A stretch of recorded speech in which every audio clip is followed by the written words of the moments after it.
Hello, creative friends. This is Joy coming to you this week with a journal that I decided to create. I've made an art journal for my art journaling that I really like and I use all the time. But I wanted to make a different kind of journal, a journal that I can use to take notes in, to write in. This is more of a written journal. And so I just took a box that I had and I'm measuring out the size that I want the journal to be, the cover to be, and I am trimming it down to the size that I wanted the journal to be. And then I added double-sided tape to the tabs. I like to fold the tabs over because that kind of helps reinforce the edges of the journal and it'll hold it while the glue is drying. So that's why I do both the double-sided tape and then the glue, because I don't want to have to sit and hold it while the glue dries. So the double-sided tape helps hold it, the tabs down until the glue dries. And once I'm done gluing everything down and using my bone folder to really get those edges creased sharply, I measure to see what the size of the pages need to be, and typically, and put books on top of it till it dries so that it'll dry flat. So typically my pages will be a half inch smaller than the cover itself. And here I just had some scrapbook paper that I am cutting down for some of the pages. And I actually make a mistake because I measure it out and then I cut it and then I realize that I cut it on the wrong cut line. But you will see where I go and I add some washi tape to fix it, and it turned out okay. So here I have just some sketch paper that I also cut down. I wanted this to be a journal of mixed papers, so it'll have like scrapbooking paper in it. It'll have some of the sketch paper in it, and then I also had some junk mail that I, thought that I could use in this book as well. So here I'm getting all of the papers cut down and I fold and crease it with the bone folder and then putting them into signatures. So the glue on my cover has dried, so now I am going to cover it with some tissue paper, and I crinkled the tissue paper up really good because I want it to be kind of I guess what I was going for, it's kind of a leather, look. So I crinkled up the tissue paper and I'm gluing that down on this journal. And then after this all dries, I end up painting it with chocolate brown paint, which you'll see later on, and then rubbing over the top of it with black StazOn ink pad. So it actually, the cover turned out really well. Here I'm putting clear gesso on top. I could have used white gesso, but I felt like that since the paper is, tissue paper is kind of a gray color, if I just use clear, then when I put down my chocolate paint, then it will stay a nice dark brown chocolate color instead of trying to put it over white gesso, which might cause it to maybe potentially be a little bit lighter with the white gesso undertone. So I trimmed that off and I cut some tabs around the edges like I did with the edge of the box, and I'm gluing that down and folding that over so that so it covers the edges all the way around. And this is the outside of the journal that I'm putting this paper on. And so what you're seeing here is the inside of the journal where I'm folding the little bit of the paper around to the other side, and eventually I will put some scrapbook paper on the inside of this journal. This particular, and here I left it to dry. This particular video is a little bit longer, but it's not, it's actually, you know, not too bad considering that I, show you how I go through the steps of making this little journal. And at the end, I kind of do a little flip through. So I was pretty pleased that I was able to get the time down to something that I thought was acceptable and reasonable. So here with the junk mail pieces that I want to include in this journal, I'm just covering them with some white gesso because I, want to paint over these and cover them up. I really don't, want to put them in like they are. I want to be able to write on them. So here I made a really strong coffee out of just instant coffee and some water and put it in a pan. And I'm running all of my papers through this coffee and setting them aside to dry. I decided that I wanted to do kind of an antiquing on the pages of this journal to make the pages look antique. And at first I was going to do like brown on these junk pieces of mail, but I decided that was too dark. I really wanted it to be more of a cream or tan color. So then I switched here to the tan paint to paint over these these pieces of junk mail that I want to include in my journal. And that one that I put a little bit of the, started out painting it with the chocolate brown. It was too dark, so I was trying to lighten it up.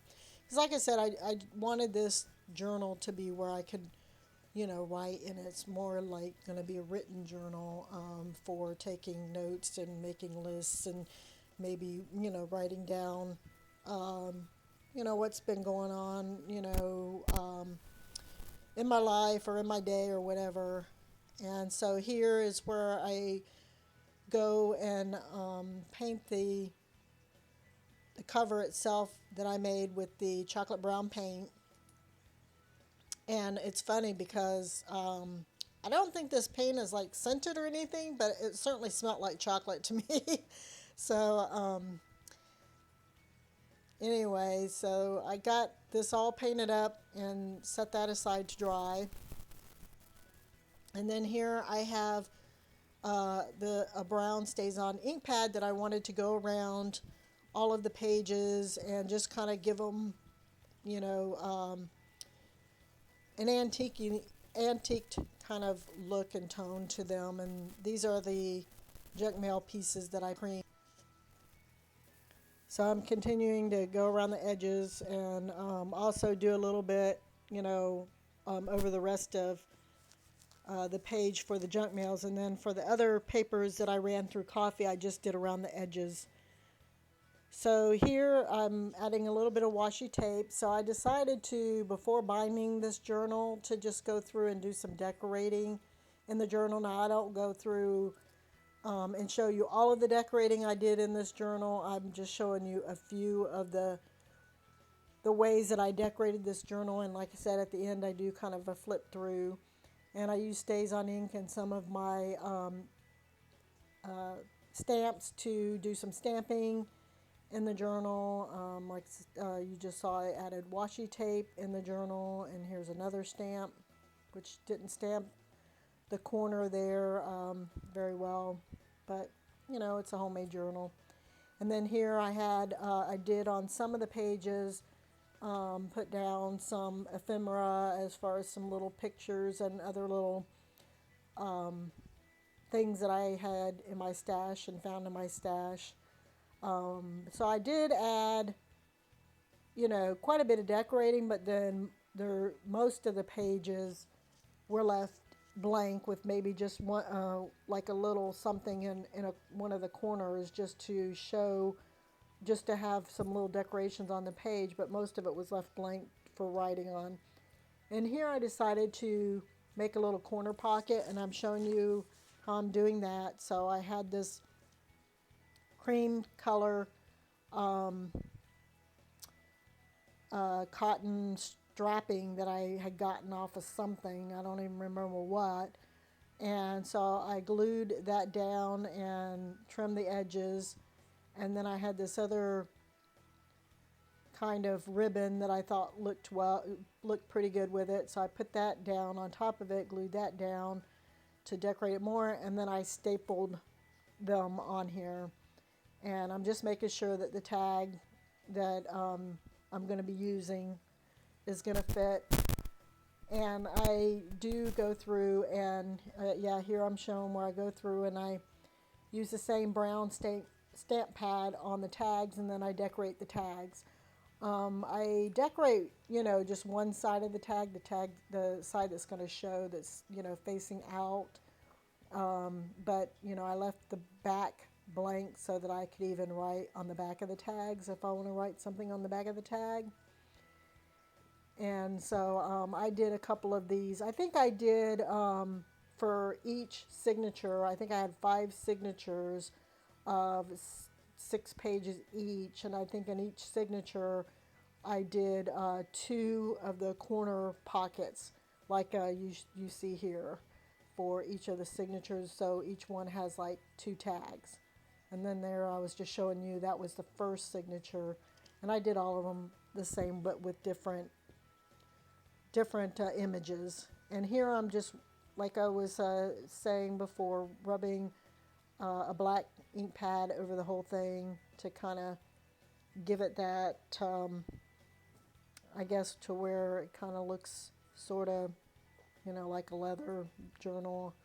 And so I'm measuring the inside of the box and cutting out a piece for the spine. I always like to reinforce the spine with another extra piece of cardboard, and that way I think it makes it better so that it makes it stronger. So I'm again measuring, make sure that I have the right size and the right length for the spine. I want it a little bit shorter. And then as you can see here, I'm going to cover the inside of the book with this paper. And I decided that I wanted to have pockets. So I figured out how deep the pockets were going to be, and then I essentially folded the paper in half, and then folded one half and half again.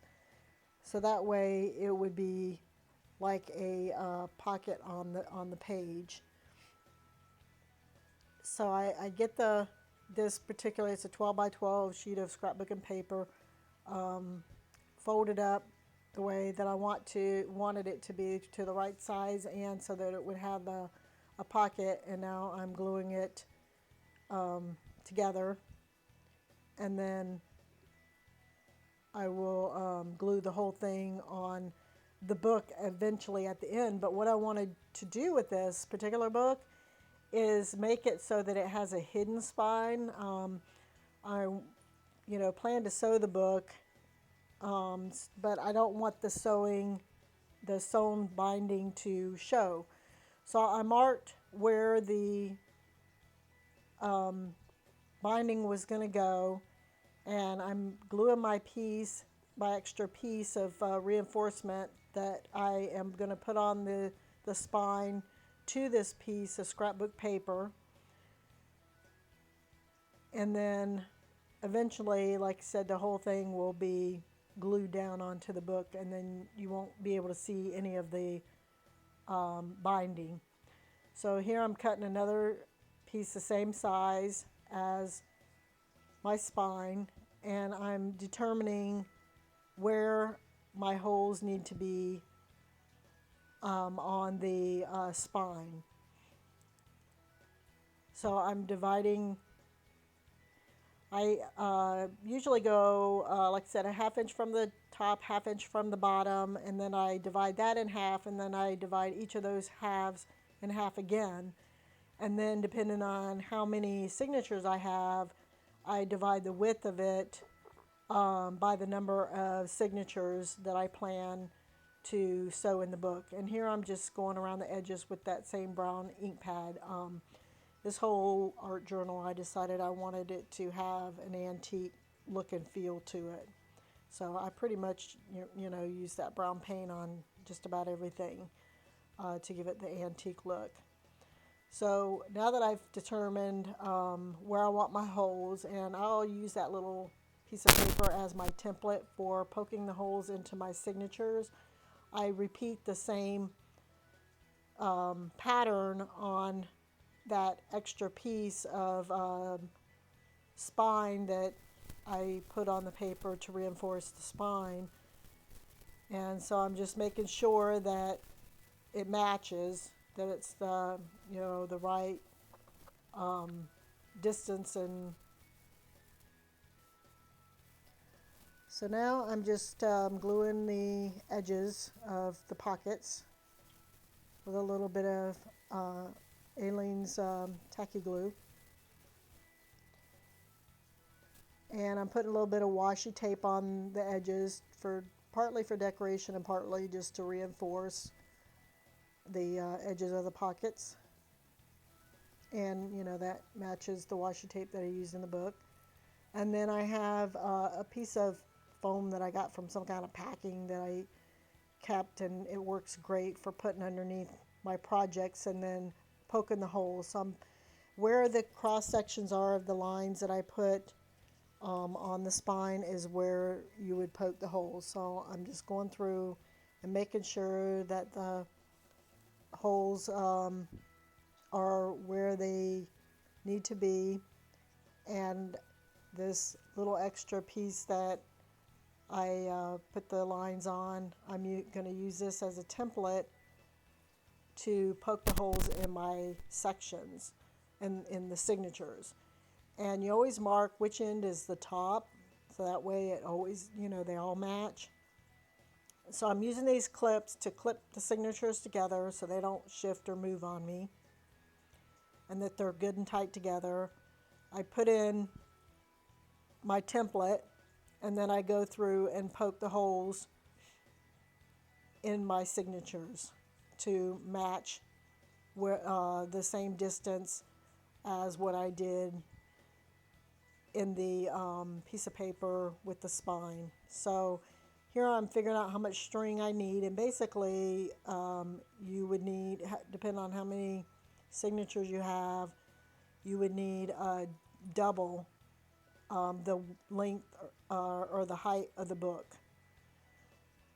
So I've got my string and I'm just threading it now, and I take my signatures,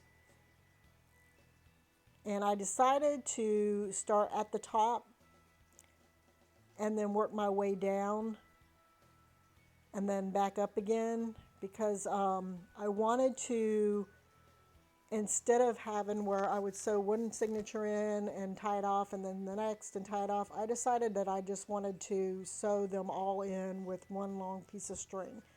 So I just went up the first one, crossed over to the second, went, down that one,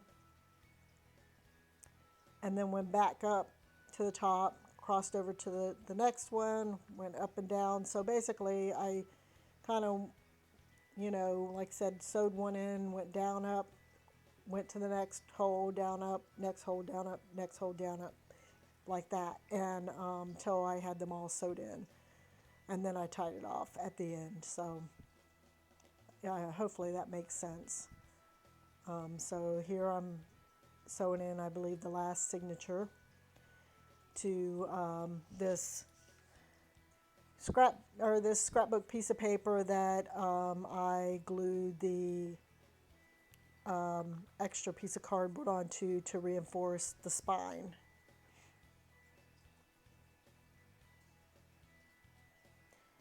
And this book really turned out, I was really pleased with it. It turned out so neat and so cool that now I'm not sure that I want to write in it. I mean, I'm like I'm sure most people, I just hate my handwriting, and I just like, this book is so cute, I just don't want to ruin it with my ugly handwriting. So I don't know. After making this little book, I'm actually kind of like now possessed, or um, I don't know what the right word is for it, but I've just like have made several more of these books now, different sizes with different papers, and I just am having so much fun making these little books. And I even took um, a couple to work that I made, and one of the girls, um, she had to have it, so I sold it to her. And here, what was left of the string, I decided to tie off at the top, and I'm actually going to use that for a little bookmark. So here I'm putting a piece of ribbon in here because I want to have where I can, tie the book closed. And I'm just making sure that it's somewhat in the center. I kind of eyeballed it. It looks good enough, to be in the center. And I reinforced it with some double-sided tape.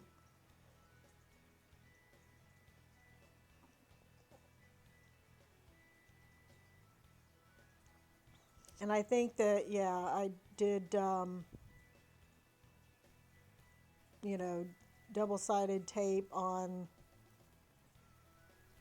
I don't remember if I did more double-sided tape on this or if I just did it in the middle. Yeah, I guess I did. I did glue and double-sided tape. I really wanted to make sure this book was never going to come apart.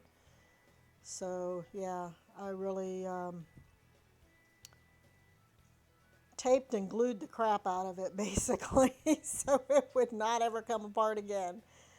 Um, so here I'm just doing double-sided tape, and then I cover it with a bunch of glue, and then I stick the whole thing together.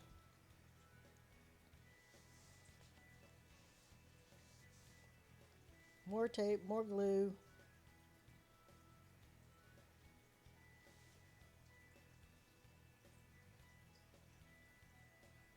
And I just use a brush, to just brush it around and make sure that I get it really, you know, spread out and all the way to the edges. Because I want to make sure that it, I get a good adhesion, and that all the edges and everything get glued down real good. And then I flip the whole thing over and make sure that I've got it even from top to bottom and side to side. And then here I'm using a credit card just to make sure that everything, I smooth out any air bubbles and that might be underneath the paper. And so here I'm showing you where I went through my stash and I got some things that I wanted to put on the cover. So I'm decorating the cover, and I'm just using some heavy bond glue to put down the elements on the cover, because again, they're, some of them are made of metal, and I just want to make sure that they stay really well. And here I'm going through showing you a flip of what it looks like after I added in all of my little tags and decorations, and just real quick flip through. But that's pretty much it. I hope you liked this video and that you like the journal, and I hope you try this sometime. It's really a lot of fun. And if you like this video, I'd appreciate it if you would like or subscribe to my channel. I'd love to hear from you if you want to leave a comment. And I really appreciate you stopping by and watching this little video on how I created this little antique journal. Till next time, happy creating.